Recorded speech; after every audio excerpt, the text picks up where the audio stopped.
السلام عليكم، كل عام وانتم طيبين. جميل جدا ان انت تعرف تصدر مشاكل لاي حد. جميل جدا ان انت تعمل مشكله. جميل جدا ان انت تحسس ابوك وامك ان انت مظلوم في كل حاجه. يخسروا مين ما يخسروش مين، انت مش في دماغك. تشغل نفسك باللي هم بيعملوه ليه، مش في دماغك طالما مصلحتك ماشيه. نقطه بالهم فيها بس اولياء الامور، ما تصدقش ابنك في كل حاجه بيقولها. ما تصدقش بنتك في كل حاجه بتقولها لك.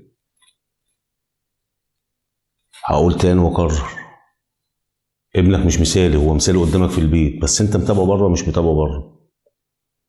فما تلومش على حد ممكن يجي يشتكي لك من ابنك. بتحصل معايا انا شخصيا، لما بشوف اي حاجه بروح اقول لولي الامر ابنك بيعمل واحد اتنين تلاته اربعه خمسه. ممكن الناس بتتقبل الموضوع ده، وفي ناس تقول لك ايه، ما تطلعش على ابني سمعه، ما تحطوش في مش عارف ايه، سيبنا متصلبين. فبالتالي انت بتوجعش دماغك وتقول ايه، انت عملت اللي عليك. هو دور لازم أن تعمله. انا كطالب انا عندي في المدرسه مثلا، والمفروض ان انا في الفتره الزمنيه اللي فاتت دي انا بقيت اقرب واحد للعيال كلها، بحكم ان هم عايزيني في تابلت، عايزيني في خدمه، عايزيني في بتاع، ما انا متاخرش عن حد زي ما انتم عارفين. لو احنا هنصدر كم من المشاكل اللي العيال بتعملها، اولياء الامور كتير هتزعل مننا.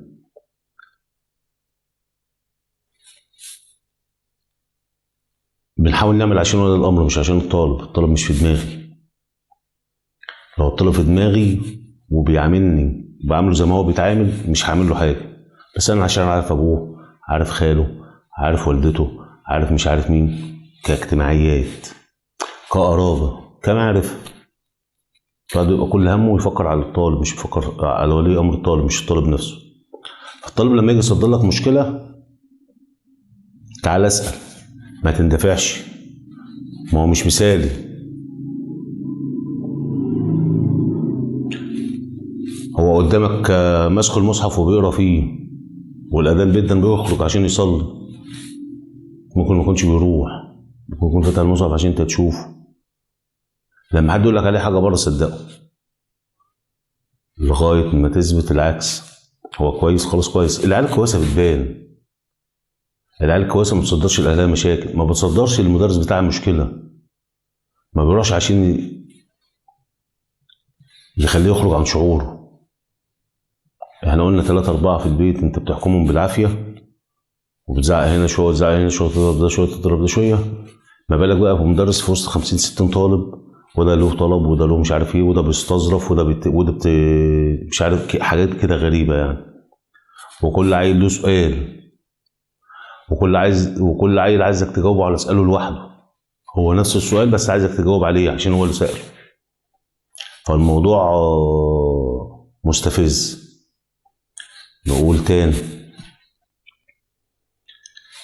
لما بنيجي بنعامل ولي الامر وبنعامل العيال عشان احنا عارفين اهاليهم. انا بتكلم عن نفسي انا شخصيا، كمكان اسمه مدرسه طوران الثانويه، انا بحب المكان ده. فبقدر الامكان بقى، مين مشي مين مسك مين راح مين جه، انا شخصيا ما بتفرقش معايا. بتساعد على قد المساعده. اللي بيطلب منك بتعمله، شغلك شايفه خلاص، الدنيا منهيه. كمكان بقى الواحد بيحب المكان، عشان بتلاقي كده، تلاقي الواحد اوتوماتيك بيبقى حريص على المكان، عايزه يبقى ناجح، عايزه يبقى كويس. طبيعة. فما بتشوف حاجة ما بتقدرش، فلازم تتدخل فيها. كمية سماجة من العيال لا يتخيلها بشر. سماجة يعني ايه؟ استظراف، سقاعة. ما عادش الجيل بتاع زمان.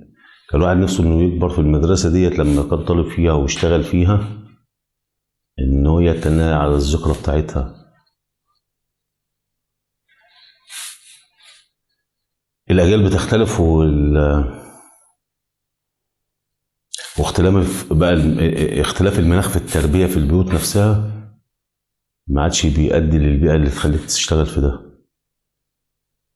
فما تلوموش على الناس اللي شغالة مضغوطة، مطلوب منه انه يرضي فلان ويرضي فلان ويرضي فلان ويرضي فلان. تابع ابنك انت وهو وهي، تابع بنتك انت وهو وهي. اللي احنا بنشوفه في الامتحانات الهايفة ده يقول ان عيالكم بيضحكوا عليكم.